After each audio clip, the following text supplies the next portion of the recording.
Question 1, is the contract simple or formal? A simple contract can be made either orally or in writing. It outlines the terms and conditions and the rights and responsibilities of each party involved. Unlike formal contracts, simple contracts do not require the signing in front of a witness, and they can still be legally enforceable provided that there is consideration for a promise. In this context, consideration refers to something of value that one party agrees to for the other. The agreement between myself, my daughter, and St. Joseph's Primary School is an example of a simple contract. It comprises of clear, set terms and conditions regarding acceptable use of an iPad.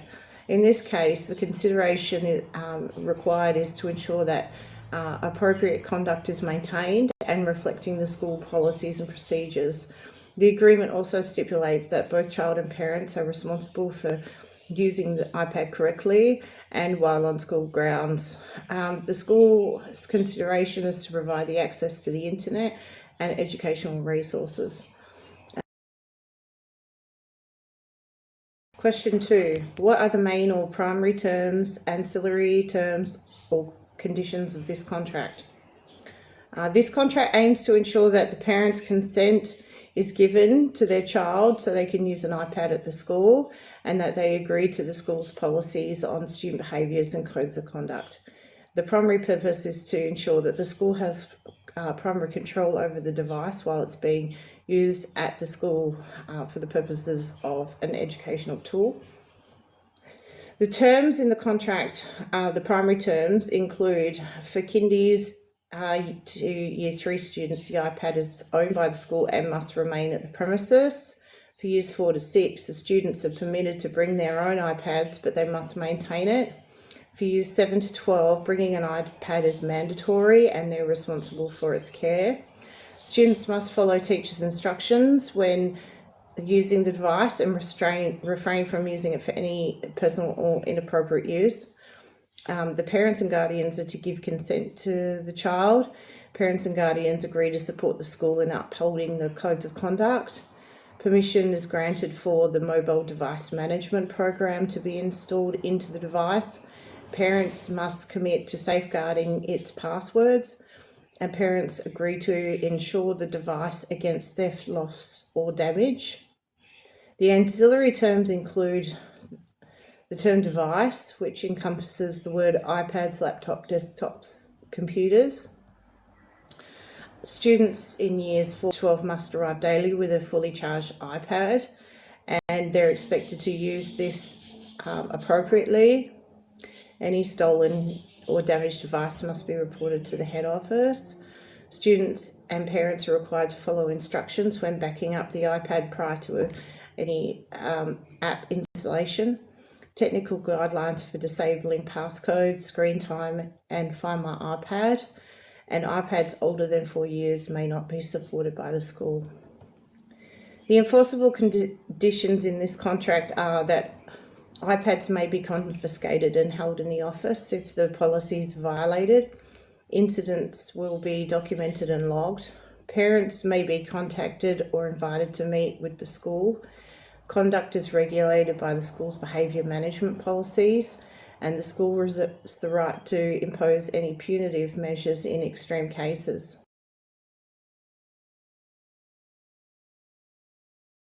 Question 3, is there a termination clause? In this agreement between myself, my daughter, and the St. Joseph's Primary School, there is no termination clause. Since it's not a commercial contract, but rather an agreement around student conduct, neither party can terminate it. Instead, the school relies on other alternative measures such as confiscating the device or meeting with the parents and other disciplinary action if there's violations to school policies.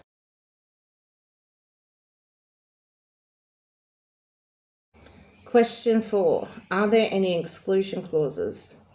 An exclusion clause protects one party from liability if anything goes wrong. In this contract, there are specific exclusion clauses regarding the maintenance of the iPad.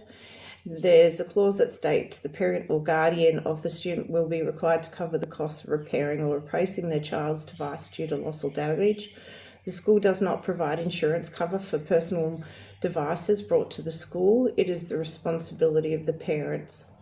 Another exclusion clause in the agreement indicates that the school assumes no responsibility for iPads over 4 years of age. These clauses are meant to protect the school from any liability as a result of iPads over the age of 4 years from wear and tear, particularly if they begin to show signs of decreased functionality. Question 5. Does state and or federal law and or consumer laws apply? Well, the contract itself isn't specifically regulated by any legislation. There are certain terms in this agreement that do fall under the jurisdiction of both federal and state laws. There is an area in the contract which states that punitive measures may be taken in extreme cases where a student has not used the iPad appropriately. The first one is the School Education Act 1999 WA, section 63, subsections 1, B, C, and I.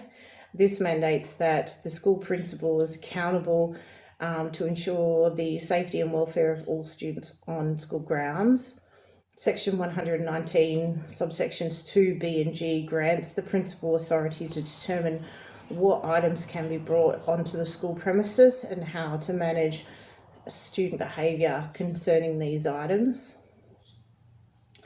The second one is about disciplinary actions where there's cases of willful damage or other criminal activity. These come under the Criminal Code Act Compilation Act 1913 WA.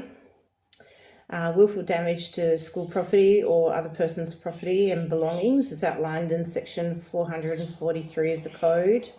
Misuse of the iPad as well could lead to other liabilities such as stalking, which is in section 338E, and fraud in section 409. Section 440A also highlights the use of unauthorised access of information via a computer, which can lead to criminal charges.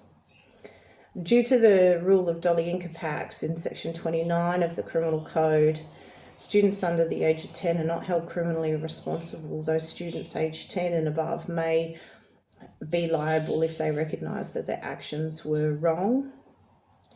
At a federal level, the Commonwealth Criminal Code Act of 1995 Commonwealth includes parts 7.3, 10.6 and 10.7, and this addresses the issues relating to online child exploitation, using computers to intrude, hacking and the use of malware. Section 474.17 specifically addresses liability for using a device to intimidate, harass or cause an offence to another person.